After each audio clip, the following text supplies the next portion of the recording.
Hello, writers and crafters. I'm Valerie Ihsan, And I'm Erick Mertz. and it's episode 72 of the podcast, and it's June 14th, 2022, as we record this.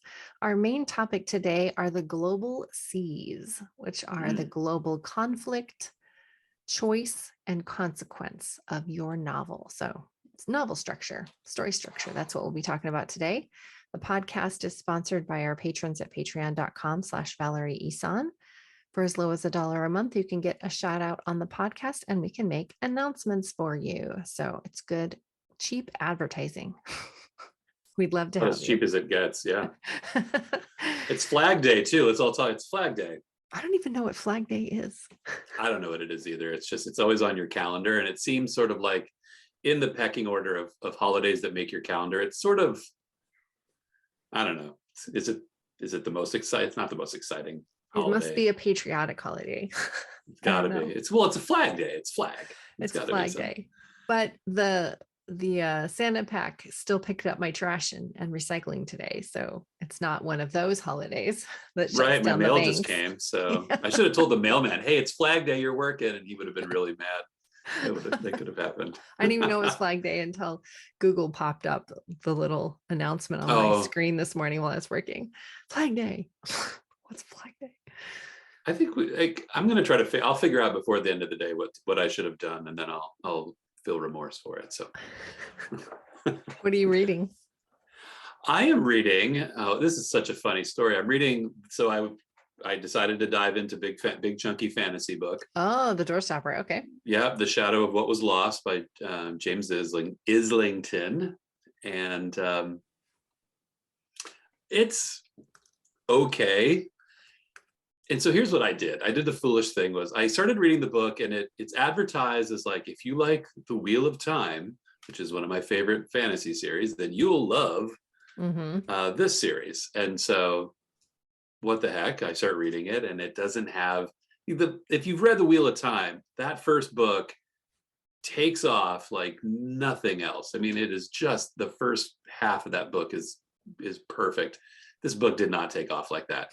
So I it's fine. But then I started watching YouTube reviews of the book, and all of them were like, yeah.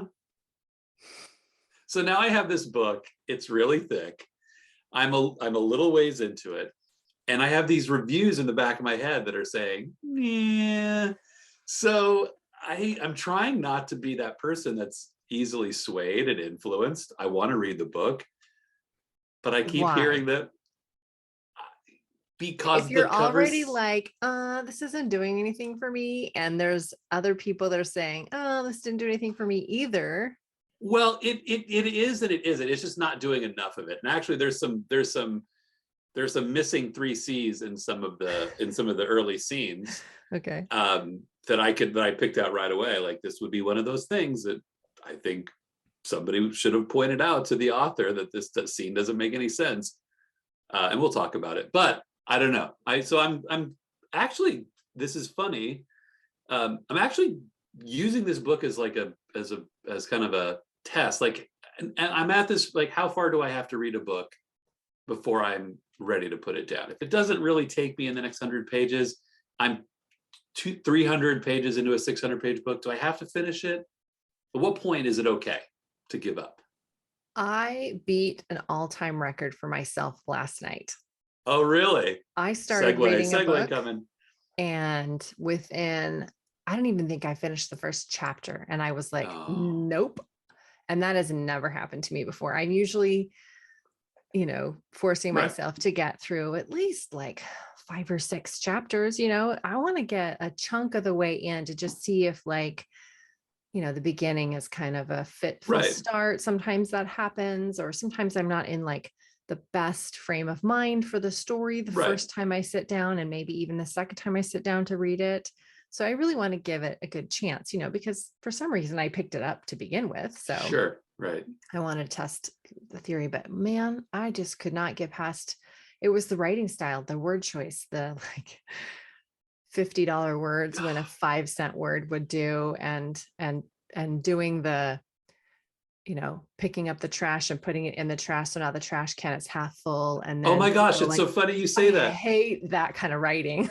This last chapter in this book, there was a 3-sentence paragraph where the word table was used 4 times. And it wasn't like red flag. 3 of those instances were completely like it was just meaningless. Like I just sat there and I had to read it out loud to myself to make sure I wasn't missing something. Yeah. But so funny. Okay. So now that we're taking this now we're in these weeds and we both have had this oddly same experience in the last 24 hours. Okay, I'm gonna say 2 things. I'm gonna ask you whether you agree. Do you feel like there's something to be learned from reading writing that you think is substandard or like there's problematic? Do you feel like there's something to be you don't? No. Well, then there goes my second question. Well, I will caveat that. So being in a critique group where I'm actively editing somebody else's work that is not publication ready teaches me what to look for in my own work to try to avoid. Also, I think it's really helpful in a learning environment, like if I go to a master class and they're showing me the first chapter of this book and a first chapter of this book, or here's a paragraph where the author does this and look what happens when they don't do that, or here's the first draft version of this and here's the revised version, so you can see the differences. And so I feel like that is very helpful because you can, see what's happening and side by side you can. But I don't like I don't want to learn. I don't want the neural pathways in my brain to like lob onto the way somebody's doing it wrong. You know what I mean? I don't want to learn how to do it wrong. Sure.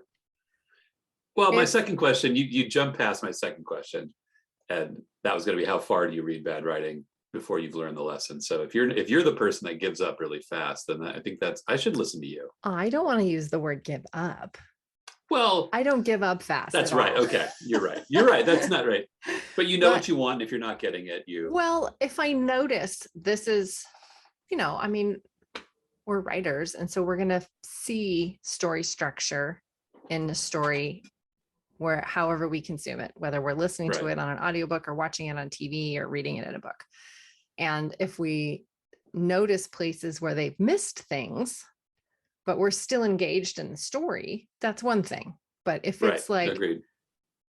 If I can't make myself read it because it's so bad, then I don't have time for that.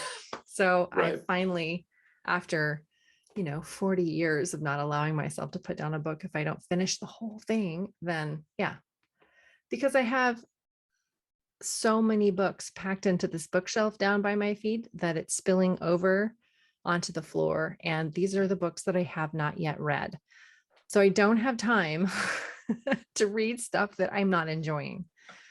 So I feel like I want to take this book and I want to just walk it past that shelf right there. It's like, if you want to get back on that shelf, you got to be better. If you want me to finish it, look at all these other good books. Half of these I haven't read. Like I want to just remind it that there's a standard. I'll show it to the Game of Thrones. I'll show it to the Wheel of Time. I'll show it to If only you were like your brother. Look at the other books. Look at how they're behaving. It might work. It might improve. I don't think so. Not after it's been won't? Printed. Okay. Print is permanent. I think I'm getting to the point where I want to read things that I'm a part of critique groups. I work with authors. I read a lot of things not publication ready. I've spent a lot of I think, correct me if this isn't, I don't want to speak for you, but people who read as part of their jobs are probably giving up pleasure reading energy, for their job. So I think the books that I read for pleasure really need to make the grade. Because if I want to read something not ready, I'll just go critique another story for my story group. When I lay down in bed and I open that up, and sometimes I feel like, well, maybe I'm just like not in a reading frame of mind. Maybe this really would be good if I had, just given it more whatever. So it's me, not you. Is that what you're saying? It's yeah, it's me, not maybe you it's argument. me, not them. But then I picked up the book I am currently reading. I mean, I just started it last night. Let's see. We are living, we had parallel evenings last night. So I This is picked so up another funny. one, and I mean, I was like riveted 30 pages in. I'm like, I don't want to stop this, but I was falling asleep as I was reading it. So I had to like put it down. This So is so funny because I picked up another book, the other book that I was reading, Tales from the Gas Station, Volume 2 by Jack Townsend. If you like horror, you like funny, you like weird stuff, this is a great series of books. And I did the same thing. Like, okay, I'm just like, I'm in the mood to read something, but I'm just not in the mood to read that. mhm. And I had a great chapter of Gas Station Volume 2 and then went to What's the name sleep. of the book? I wanted to write it down for our show notes. Ooh, the one that the gas station one? Uh-huh. Tales from the Gas Station is an Tales. independently produced, I'm going to sound like I'm doing a commercial now, by a guy named Jack Townsend, an independently produced horror, published horror series. And it's not like super horror. It's about a guy who works at a gas station kind of at the edge of town, and it's really kind of like the edge of reality. What's his name And again? Jack Townsend. Jack Townsend. They're just so like, it's just all the horror tropes you like, all the spooky thriller tropes you like, and with a little sense of humor and a little, just it's such great stuff. So if you're into, if you want to read a really well done, independently published series of books, that's one of them. That's Nice. really one of them. So, well, we had parallel nights. Like maybe if you go buy a winning lottery ticket and I win a winning lottery ticket next week, like, well, that would be really funny. Like, I am reading. So the book that I picked up last night that I'm really enjoying is it's actually an arc. So I'll put it in the show notes, but you won't be able to buy it yet. But it's the pre-order. You can put the pre-order in there. There we go. Ghost Music by Anne Yu. Oh, cool. Oh, and it's a printed arc too. Yeah, I got it from the Perks of the Bookstore job. Oh, cool. So yeah. But so that's exciting. Magical realism. I put out that arc request and I had a couple of people who asked for printed copies. I think maybe on the next book I'll do printed arcs, but I think printed arcs are too expensive personally. Oh God, they would be like $8 a piece. Yeah, because you can't do like you would have to ask for proof. You would have to just buy it at retail, wouldn't you? Or no, you could do author copies, but then it would be. I guess you'd have to pre-publish. Yeah, that would be a whole nother layer of the thing. Yeah. So it's just. Forget it. I'm not going to do it. Digital only, guys. Digital only. Come on. Just say you liked it, then buy it, and then just affirm it. Just say it was great read. All right. So let's get into global conflict, choice, and consequence. Oh boy. It's a big topic. It is a big topic, but I think this is really critical stuff. It is. And there's so much to say about it. I actually have a whole, I have a whole talk about this. So I can talk about this for a whole hour, or I have like a whole workshop set up for it too. So let's see if we can have a concise conversation about it. Sure. so let's start with the first scene, right? Let's go with the first scene, conflict. Well, that's just the inciting incident. Maybe it's the thing that pulls a character out of their ordinary world and gets that reader into the story. Some people think it's hook, but I don't think it's hook. It's that first thing. Yeah, the hook. The hook is the thing that happens. I think it should happen before the conflict. I mean, you can have it together, but it's the thing that gets the person reading the book. If you're opening up a page and that first page or two. I completely agree. What is the hook that's going to keep you reading? And it could just be the topic. Maybe people are really into this particular topic, or I read this book. Building, the opening, the first, or character building. The first page of Motherless Brooklyn by Jonathan Lethem. Oh my God. That's on my list. I have read that book like 3 times. I love that book for the character development. The story is just, a murder mystery. It's a detective story. Sure. But the character development is so amazing. It is the best written character I've ever read. Really? And you can see it on the first page. It's mind-blowing to me. I just loved it. So that was the hook for me. That's like first page stuff, maybe second page stuff. The conflict is, you have to kind of know I don't think you can have conflict like on the first page, because you don't know the character enough to care about their conflict. Does that make sense? I might like agree half-heartedly with that. I think you can. I'm cool with that too. Like I'm happy to be proved wrong. And sometimes I am, but for the most part, I think that the conflict happens a little after the hook. Right. The real conflict happens after that. But like if I think of a book like Hunger Games, which I think has become the sort of default example book in a lot of these kind of discussions. I've heard it multiple times, but the real conflict is, what Katniss Everdeen has to do to survive. But I think you can see the seeds of that conflict early in the world and the struggle and all of that, just the bleak utopian thing. So you're right. The central conflict of she is going to have to fight in this thing isn't on the first page. Got it. I get you. So let's see. How do I also heard it called, but this was, I actually kind of look back at old notes, and someone we had at a Willamette Writers Conference called the internal conflict the knot that your character is trying to untie. And I always like that sort of, when you're talking about an internal conflict, the external, is happening outside of the character's control, but the internal thing is, what the internal conflict is what they're trying to work out in order to solve the external conflict. So you've got those two sort of parallel trains running, and you got to work out your own fear before you can take the journey or something like that.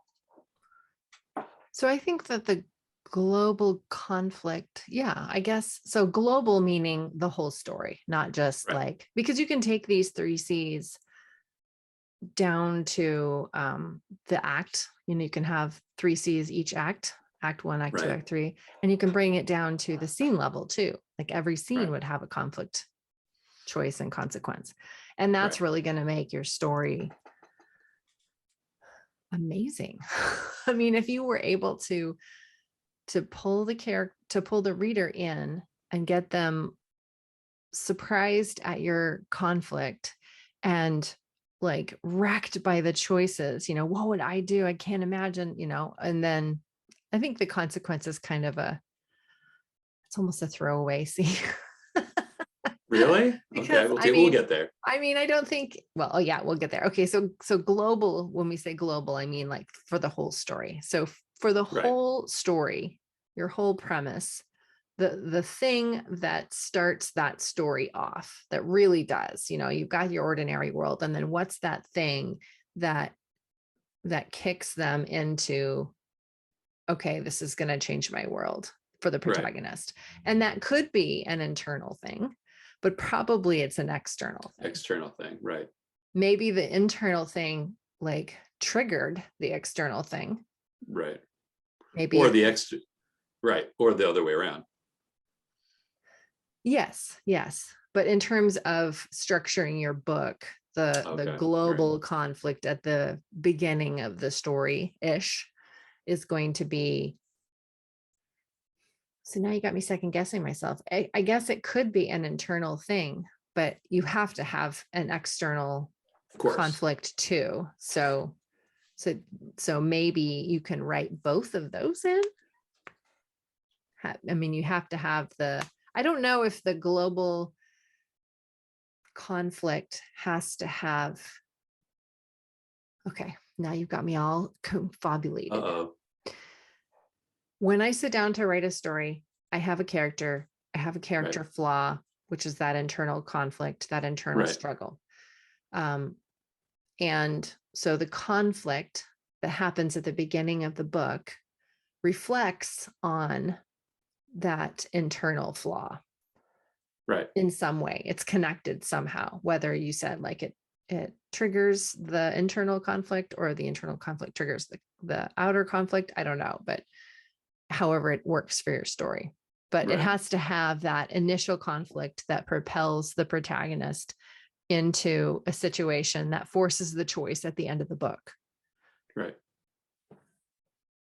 You got to get the ring to Mordor, and that, if you're and the internal conflict of like always being at home, wanting to be at home in the Shire makes that travel story, that's the internal, it's not a flaw in Frodo, but like it makes it hard for him. He's never been that far away from home. He has no experience. So I think that's where the alignment of those two things is really the beautiful symmetry in a story. If that character's internal struggle, fear, anxiety, flaw, whatever, is constantly tested. And the Lord of the Rings is an example where the character just gets home at the end of it, and it's a story. It didn't fundamentally change Frodo's life. He went back home and was told the story. But all the while, that was tough. I'm further and further away from home. Well, it did change his life. It changed who he was. Well, yeah, it changed who he was in his qualities, but he still was at home. He still went back to the Shire. He still loved being at home. And he just, was now a guy who'd seen the world. Yes. I think that's one of the charms of that book for me, is that he comes at the end of that series, he's just back home again. And he didn't lose his love of home. He just got over the fact that like that's the only place he could be. And he changed other people's lives too. Oh yeah. Big time. And so that is a good example of a global conflict. So so he has the event, the event happens that creates that situation where he can't stay home. He has to go and gotta take the ring.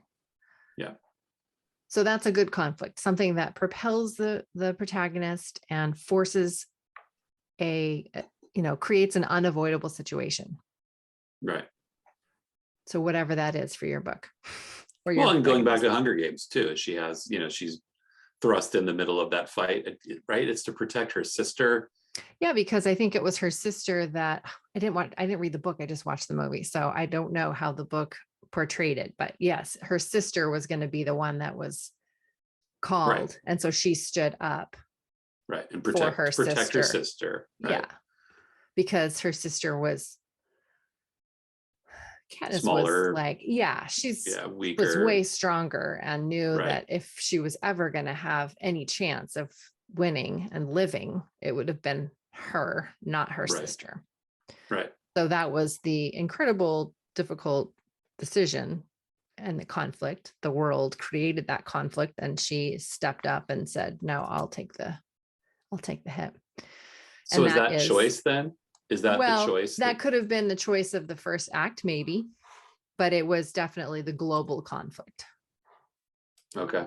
That's what started. That was the inciting incident. That's what started off the story. You know what I mean? Right. So then going into that second choice, now that if you've established that conflict, what does choice, how do we define choice? Because that when the character says, okay, I'm doing this. On a scene level, yes, but globally, no. Globally, the global choice is that thing that happens like after the Dark Night of the Soul. It's kind of at the end of the book. It's like, okay, we've had this whole story, and now you've got, path A or path B. What are you going to do? And it's usually, there's usually terrible outcomes for both. You know what I mean? Like, it's not an easy choice. It's the story grid guy, I forgot his name, but he defined them as the best bad choice and the irreconcilable good. So you can either choose the best of the worst choices, or you can choose to like take the hit for everyone. You know, like it's going to be sounds like a middle school dance, but best bad choice. That is like the essence of that. Yeah, I love that. I like those, putting those two up against each other. Those terms, they make a lot of sense. And your character has to choose one or the other.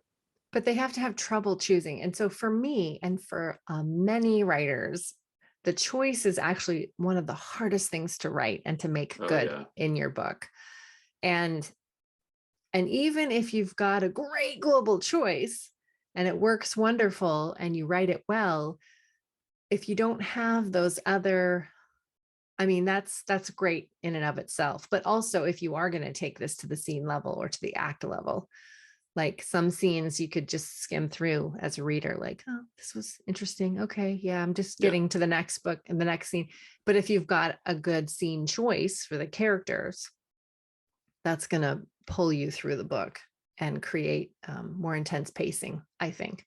Even if it's just subtle choices that the characters are making, the reader is going to pick up on that as they turn the pages.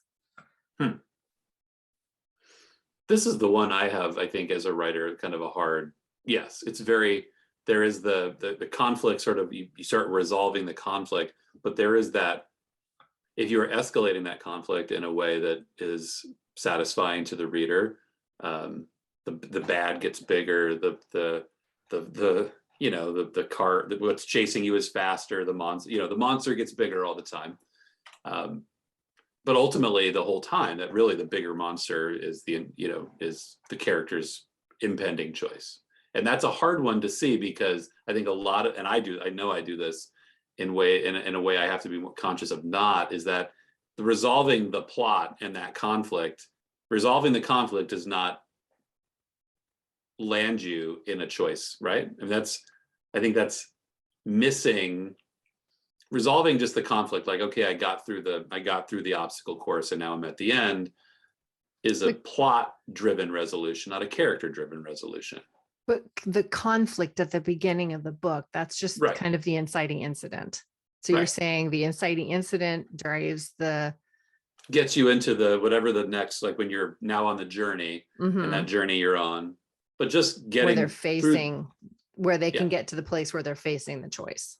Right. Like they've lived this whole journey and now they've got to decide to do this thing or that thing. I think, like, what would you define as like a good character choice? I mean, is this Frodo deciding to go it alone and leaving Sam behind to go that last mile to do that thing? What is it? Is it I forget like how that book ends. Truthfully, what Katniss's decisions are. Again, I feel like it's the quintessential book at this point. But is it Frodo choosing to go it alone at the end? Well, that's actually at the end of the third, in the third book. But yeah, because it's a trilogy and they omnibus it and stuff. I forget which book is which book. Yeah, so do I. Okay, so here's one. There's a movie that Kramer versus Kramer. It was back in the early 80s, maybe. That is always taught in screenwriting classes. Yeah. Yeah. So that is the irreconcilable good. That's what he chose. Okay, got it. At the end, he chose to let his kid live with the mom, even though he loved the kid and wanted him, but he knew that his kid would be better off with his mom. So that was his choice at the end. Just as a side note on that movie, two things. That's a classic in screenwriting world. So if you're ever going to take screenwriting classes, you're probably going to hear that movie taught. But can you imagine nowadays, like that movie being in the theater? Like it's such a different world, right? Like that was an adult very movie slow, about adult situations. I think about that movie and like Ordinary People with Jane Fonda. Was it Ordinary People? I didn't watch that. Where it's just like, these are movies about real situations. Let's sit down for 2 hours and get popcorn and watch this. That doesn't happen anymore. Like no people have gone to theater. Yeah, everything in the theaters. I went to the theater yesterday. Everything in the theater was a cartoon. It was just, there was nothing about a real human experience. Anyway, total side note. I get it. That is the perfect example. Ollie and I just watched Top Gun again last night, or the night before, the original. The new one? No, not the new one. So I think that the global choice for him probably was when he decided not to stick with Val Kilmer, to stay his wingman instead of going and fighting the other jet that was coming up on them. And he was like, no, I'm not going to leave my wingman, which is what he had done previously. Right. He goes against his name, right? He goes against Maverick. Is Maverick? Yeah. Goes against his name. I'll confess to something. I only saw Top Gun, the original Top Gun, for the first time maybe 2 years ago. Okay. It used to be something that I would say at icebreakers in offices, like, when you say something about yourself no one would believe, and I would say I've never seen Top Gun, and people would look at you like, other people would confess really harrowing things about themselves and get a pass, but I would say that and people will look at you like, What? what's wrong? They turn away like, they couldn't look at you. It's so funny. Culturally inappropriate.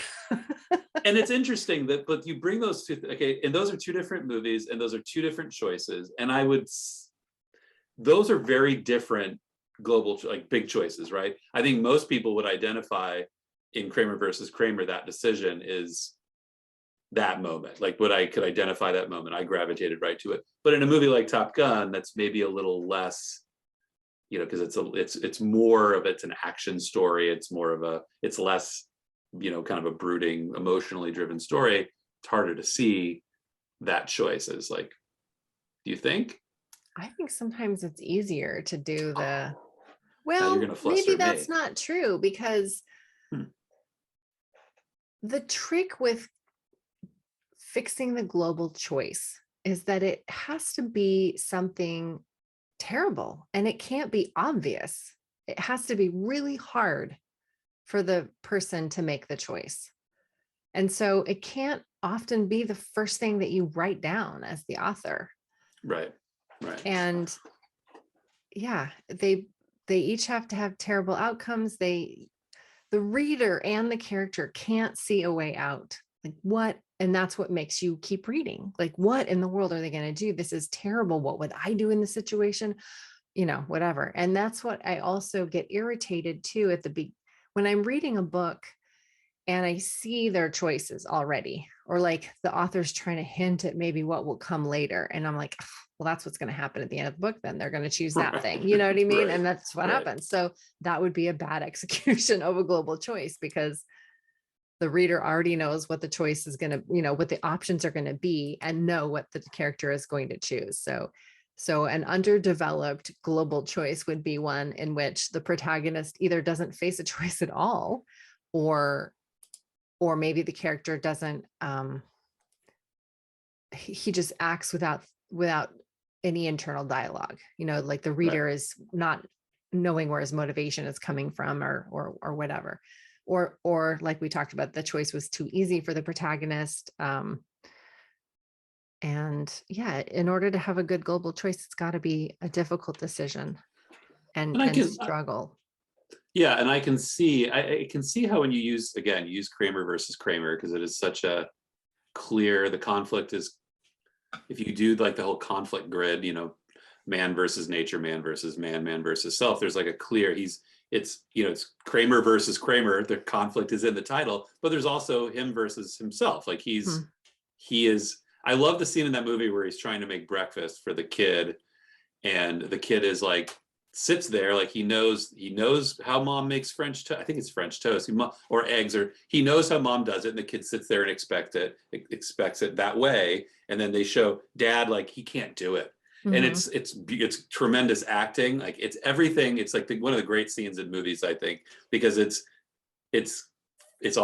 funny, but it's also sad, and it lives in the back of your mind, because you recognize, like, okay, if he's going to take care of a kid, he's got to at least get to competent, that creep. So yeah, I get that choice is like the question you keep asking yourself, and you're asking the character to answer, right? What are you going to do? What are you going to do? You can't play your hand out, and yeah, okay. I like it. Now I need to rewrite my book again, Val. Damn it. Mark this unclean, damn it. No, I think I have a global choice, but I don't think it's as cool. I think this is one you really have to think on. So yeah.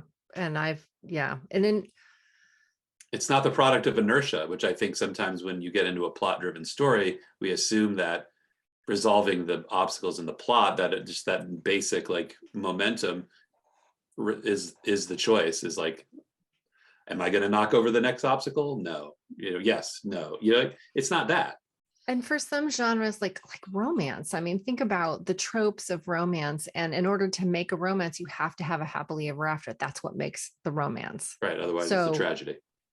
so what is like you already know going in as the author and as the reader that this Right. is going to end well. So, what kind of choice is the That would be a person, the great name for that would protagonist be a great going? name for a romance series. This is going to end well, and like just every one of them ends well. Right? How do HEA. you do that? Do we I have any mean, romance I'm authors not who a are listening? romance author. I tried to write a romance, and my critique group said this is not a romance. Because you put real people in it. I ended up watching. I tell my wife every year around Christmas, like I want to watch these Hallmark Christmas romances Hmm. because what they do, so they always humble me story wise because I get into them and I'm like, yeah. But by the third act or the second act, at the end of the second act, there's actual story craft that goes in there because you're right. Hmm. Like, these two people are going to end up together, but there's always something unexpected there at that moment Hmm. that makes me doubt it. Hmm. That's great writing. It is, and that's why I think that romance authors are very good at their job. And I have read a few, but I'm not compelled to read them. And I don't know why. It's not because they're written poorly. Right. They It's just just don't not float my your boat, jam, the I guess. world. I just picked up a volume. It's since you brought that up. There's a bundle of or a omnibus edition of wedding, like novellas and short stories about weddings, and I got it on Amazon because I'm always curious about how our authors execute their craft, and so I thought, Hmm. okay, I'm going to read this. And I read one of the stories, and I had the same feeling. Like I couldn't. The writing was I could not have written that story. I admired it, but I didn't want to read another story in the book. I was like, it just, I don't know why it didn't work. Man, the writing in that was just so admirable. I Because think I what knew I they were getting usually, married. yeah. I knew they were getting married. Well, I think usually for me, as a not very often reader of romance, what I enjoy about them is the pacing. They seem to have pretty good pacing. I know what's going to Yeah. happen. I know it's going to end well. You know, the characters are likable or not, but I'm still turning pages. So that must be pacing. And I always like the way that I like in a good romance when I see it, or at least I'm a not very frequent romance reader either. But there's always like an element in that there's like a B story element that always kind of knocks my socks off. Like whether like there was one like some woman goes to become like a sort of a picture bride for a prince in some other country, and so there's this whole cultural understanding B story, but then like completely entertained until the obvious thing happens where she ends up becoming the real bride for this prince or something. Like I just that pacing, you're right, that B story really helps. And if a character is well written, it doesn't matter what the genre is. I'm interested in the Yeah, character. That's really what drives me to story anyway. right. Um, oh, I like romance in Yeah, let's in let's real make it a life. And pact. Well, I read and write women's fiction, which kind of is romance without the happily ever after all the time. It's more ambiguous. And I are guess you that's making what a I like. genre definition here? The difference between women's fiction and romance is happily and ever after versus reality ever after. Is that what we're saying? I mean, I don't want to go out and say that. Because I will send this to That's every single romance blog out there and see what they end up. Just no, kidding. I can't say that because I haven't studied that genre inside and out. Sure, So yeah. I can't. Let's not make any genre like Nope. overly general statements. So let's talk about the consequence. Now that we're down to the last C, The like a report card. This consequences, is the yeah. last C. The last C. It's just We've the all new had that normal. term. It's just the new normal. It's what happens after the character makes the choice. It's the fallout. It's just what's after that. And that's why I This kind is of feel like sometimes it can be, I don't want to say a throwaway, but it's the ending of the story. It's how you wrap everything up. And sometimes if you're taking these 3 C's to the scene level or the chapter level or the, act level or whatever, that sometimes the consequence of let's say the chapter. So you're writing the chapter, there's a conflict in this chapter. and there's a choice at the end of the chapter, and sometimes the chapter will end with the character making the choice. So there is no consequence in that chapter, and the next chapter starts with the consequence of the last chapter. Do you know what I mean? Right. So sometimes they kind of fall on top of each other and sort of not blend, but they meld. They meld into the next scene or chapter or whatever. So at the end of the book, the consequence of the choice is, just that new normal, going back to the Shire. Yeah. And accepting the fact that you're going to be the weekend dad, or accepting that I can see that. Getting the medal from Princess Leia, Right. But I think there's a certain, there's the whole term people use, stick the landing, right? And we use it, but I think we need to define it I think people say that thing like, oh, well, that thing really stuck the landing, but what did that mean? So I think if you're talking, I don't even know what you're saying. Snuck the landing? Stuck the landing? You ever, it's like a diving term, like, or, it's a gymnastics term, right? So if somebody does this great routine and they get that last little finish where they land perfectly, like people will say like, oh, that person stuck the landing. Like they got the whole routine. Yeah. Stuck the landing. I've never heard that before. Okay. Never heard that term? No. Okay. God, I heard it like 3 times on Friday night. It's really funny. And I think that's that whole saying, like comes down to like the whole routine is really hard, but to really make the routine right, you have to land, you have to come off the beam and, do the presentation. I think there's a challenge. I think we have to define what it is in fiction, right? Because it is hard. It's real. I think it can be really hard if you're not aware of those other 2 C's, like when it's over, when it's done, right? Like the choice has been made. There's no other story to come. This is like a bad horror movie that doesn't really know when it's done. There's, and then you get, like, if you don't know when it's over, then you don't really know when to stop. Yeah. When to stop. And I've definitely read some books, some of my own stories, where it's like, I went on a beat past that ending because I wasn't like, I was circling that consequence and choice rather than just like hitting it. So I guess I want to rescind what I just said then about it being kind of a throwaway. I've done that twice to you now. Well, and I kept saying that the choice is what's the hardest to write. And I guess I stick by that. But if the choice is written well, and it's really difficult for the reader and the protagonist, to make that choice, then the consequence of that would be surprising yet inevitable. Do you know what I mean? Like it's going to be, the reader won't see the end coming, but when they do, realize that that's the only way it could have ended. Right. And that does take some craft too.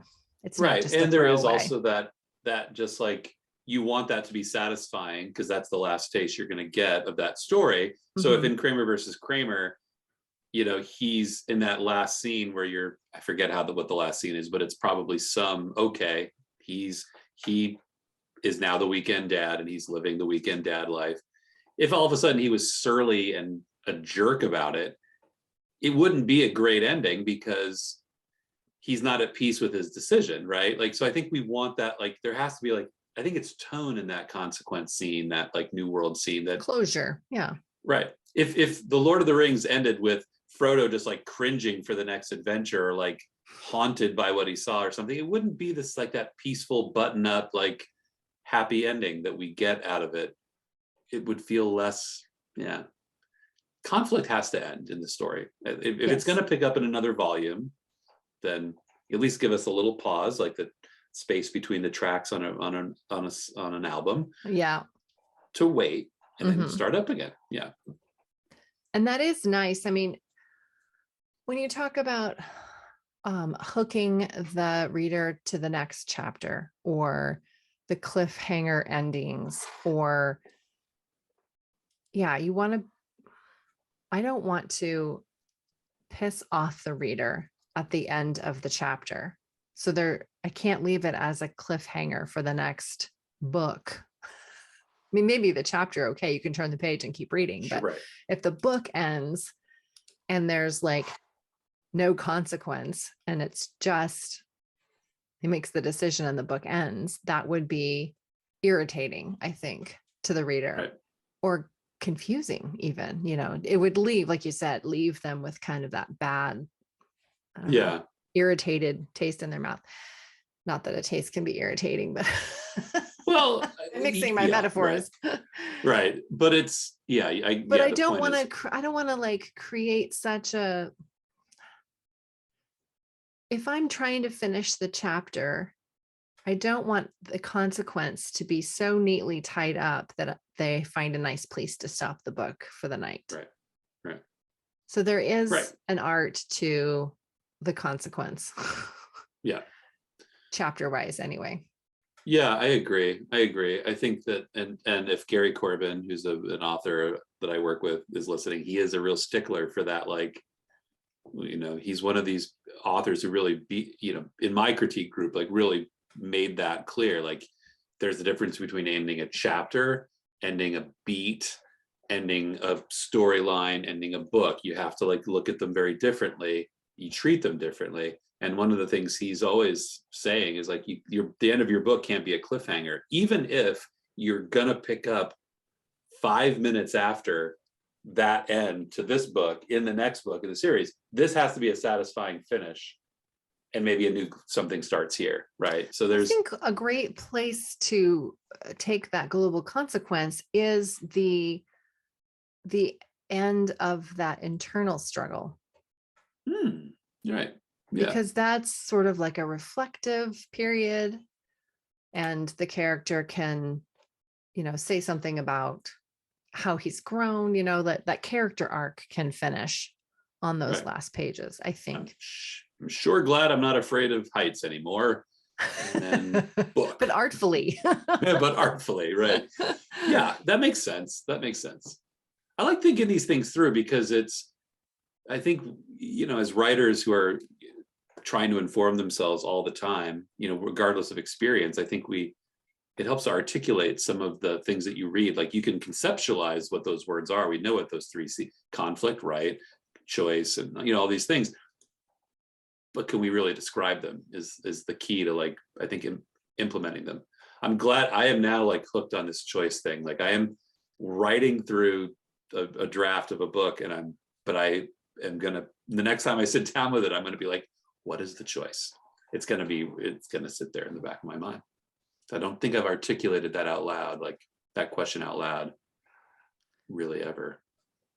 In memoir, it's hard too. And in structure wise, the global choice should be, at the end of the book. It's that dark night of the soul. It's that place where they have to make that best bad choice. And then the story wraps up in the global consequence. And in my memoir, and in a lot of memoirs, you change the timeline, you compress time or move things around, to make it more literary, so it works in a story. But everything's true, it's just in a different order maybe than it actually happened in real life. Right. So my global choice actually, like time-wise, chronologically, happened closer to the middle of the book. So the whole act 3 was all global consequence, which is boring really for the reader. Talk about ending the story too late. Right. I can see that. had to move the scene in which the global conflict happened. Or excuse me, I had to move the scene in which the global choice happened towards the end of the book. And I'm still struggling on how much to put in and how much to leave out of the end. So it's a little, it is interesting structure wise in a memoir, how to put those in there. When it's fiction, you can just decide it's going to be on this page. Well, and oh God, we could keep going for forever here, but I think that if what does your reader want, right? So if a reader is fiction, they want character A is on a journey. I want to see experience this journey with them. I want to go through that journey with them. Is a memoir different though, in that like when I pick up a I memoir don't think and so. For me, no. Really? You don't feel like people who read memoirs maybe want a little more of the new normal because they're looking for something, because they want to relate to the experience? Maybe they have something similar, so they are like want to see what the new normal will look like when they're done going through that? Or am I I think it really matters. cheapening this whole thing? No. I think it matters on the story. I think ultimately the story always matters. And that's what it really boils down to, regardless if it's a true story or a fiction story. The story has to work. So if your story is about theme ABC, Right. then when you're done telling that story in which that theme is, like the story hypothesis we talked about with JP, Right. once you prove that story hypothesis, then the story's over. Right. So if that story hypothesis is proven in the global consequence, then maybe stay there a little bit longer so that that story hypothesis is proven. But if it's if that's not the case and the story needs it to end faster, I think it's just story driven. I think it just depends on that. And I just heard on a podcast with Chris Kane, she's in 2, so I don't remember which podcast it was. It was You won't find it in the show notes, people. It was either the Author Life podcast or Right Away podcast. Those are the 2 that she's in. Okay. And she was talking about these 3 C's, but at the scene level, and having all of those elements in every scene. And in some books, they're not there. You can't make a blanket statement that says if your scenes don't have these 3 C's, and then they're not good scenes.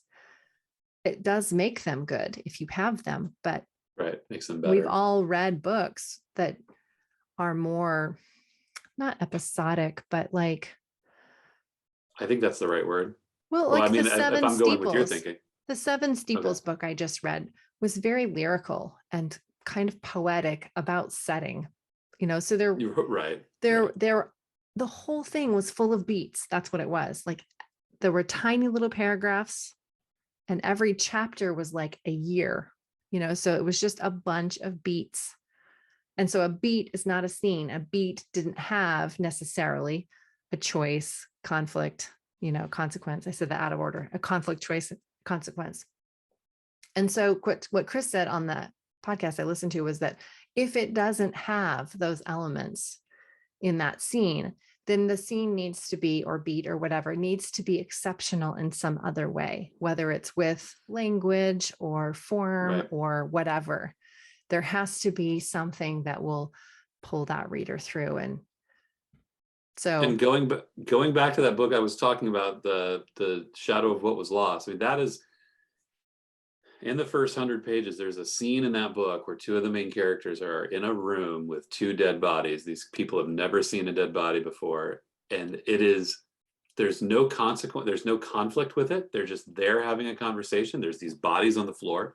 There's no choice. They don't have to do anything. They like, one of the guys like kind of nods off and goes to sleep, and then 2 people walk in the door escaping me what they came and interrupted. And then it's just like, oh, look, bodies.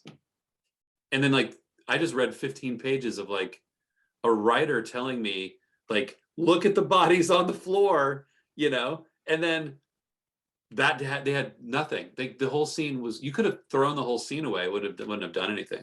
And it goes to that screenwriting thing. First screenwriting class I ever took, the screenwriting teacher said, if you're going to show me a gun, you have to pull the trigger, or you have to threaten it. I mean, everything has a purpose. And like, if you're not going to, pretty setting, boy, it better be really good to make it, meaningful, keep me reading. That was the put down point for me with that book in my head. I was like, really, you're just going to show me bodies and then they're not going to reanimate, or, you're not going to do anything with them. Come on. All right. Anyway. Well, that is the 3 C's. This is fun. This has been a really fun conversation, because I think that, again, we have to articulate these things. We have to sort of work them out, kind of run ideas about them. Otherwise, they're theory. And so I like that we're, kind of trotting them out and challenging each other with them and challenging our Challenging readers. is definitely the word. Conflict is easy for me. That kind of comes with the whole, when you come up with a story idea, that's sort of there already almost. I mean, some people start with character or some people start with story, but usually the conflict is kind of right there. Like it's the next thing you think of almost. Right. Right. So that one's easy. And the choice always gets me, Yeah. Yeah. I can come up with a choice, but maybe it's the same one that has been in the last 5 books that I read, or it's just not, poignant or exciting. It doesn't have to be exciting. It just has to It be just has to like, be organic and meaningful to the story. yes, and also not expected. Right. Like you said, it has to be like, what are you going to do? You Right. have to have that moment, that frustration of, I can't choose this because of this. I can't choose this because of this. So what am I going to do? Right. And another thing we should mention is that even if you have a good global choice and the character chooses one, if the author doesn't demonstrate the struggle that the character is going through, it won't matter. It won't be a good global choice, because what makes that good choice is the struggle. And if the reader can't see that the character is struggling, then it won't be interesting. I like that. I like that. Because if you see the character struggling, then the reader is going to struggle too. They're going to be thinking to themselves, what would I do in that situation? Right. And that's That's a ultimately, I relatable think, what you character. want. Yeah, you want your reader to be there with the character, or to be the character. Right. Depending. Right. Oh my gosh, so much to think about. I know. And I'm just about at the part where I'm gonna start putting these 3 C's into every scene. And that's where I'm struggling too, because I feel like a lot of mine are beats, not scenes. And for memoir, I really think that is a trend that is okay Beats. nowadays anyway. I mean, just like snippets, snapshots of a life, Right. moments that don't really constitute a whole scene. And some of them I have gone through and reanimated, and made them bigger and fleshed them out and created a scene and put setting in there and put choice in there, and and made it Right. a scene. And other ones I've left, and I haven't decided if that is intentional on my part, because I think it will make the story more artful, if that's better craft, or if it's just laziness. Hmm. And I Well, don't this is, honestly know the answer to that yet. and nor should, nor, I mean, you may never, right? Because that's a hard thing. Because Impressionism, like you're talking about, what to me was Impressionism, that I've read a few memoirs and books lately that I think went with that impressionistic feel. And I don't want to say because the author didn't know, because that's like a cynical thing to say, but I feel like Impressionism is harder than having like a hard concept and having like, than doing realism. I think it's still harder. It's harder to capture somebody with those little snapshots and those little snippets and make that a full-on engaging read. That's why those great books and painters and filmmakers are rare. Like there's one David Lynch, and there's probably a million people that tried to make a David Lynch movie, but they just can't, because he's the one who gets it. And so I don't know. I think when you're saying it's hard, like I think that's just a sign that you're getting, to me, it's like a sign you're getting through it. Like you're getting those things down rather than letting those things go. That's the struggle, right? Yes, here's my hint for myself anyway. When I get to the phase of writing in my day where I'm like, whatever, that's my cue to go have lunch. Oh, really? Obviously, if I'm getting to the point where I just don't want to do it, and that's good enough, then Whatever. He I'm too drops the tired. ring. He drops the ring in the creek. Whatever. Wait. I gotta stop. I'm hungry. Frodo flung the ring into the creek to piss Sam off. That's when you should stop, right? That should be a topic. We should just have like what are your it's time to stop writing moments, because I've got a few of them myself. One of these days, I'm going to have to go through and we'll have to collect all of these throwaway ideas that I always throw out sometime in every episode, and I'll collect them all, and then we'll have like a montage episode and talk a little bit about a whole bunch of things. Since you revealed that one, I'll tell you mine. Gary, again, writing group Gary, pointed out in one of my... Should get a t-shirt that says that. Writing group Gary, he pointed out in one of my scenes that like, this character's had 3 beers in the course of what feels like 20 minutes. You probably need to rewrite the scene when you're like at the beginning of your day, when you're not at the end of your day. And I remember like reading the scene, and it's the first time I'd read the scene in months, and I looked at it and thought, oh God, like I'm making my characters an alcoholic, because I just got to stop. I have to stop writing. So come up with another setting prop. Right. Well, that's why I think characters smoke a lot in movies, because like the writer's trying to give them something to do, and it's like it's an action. It's something you can do while talking. So yeah. Anyhow, we have gone into the weeds quite a bit today, and I loved it. Loved every minute of it. These were fun weeds. All right. Well, thanks for joining us this week, and oh man, what a fun see you time. next week. See you next week. Happy writing. Bye.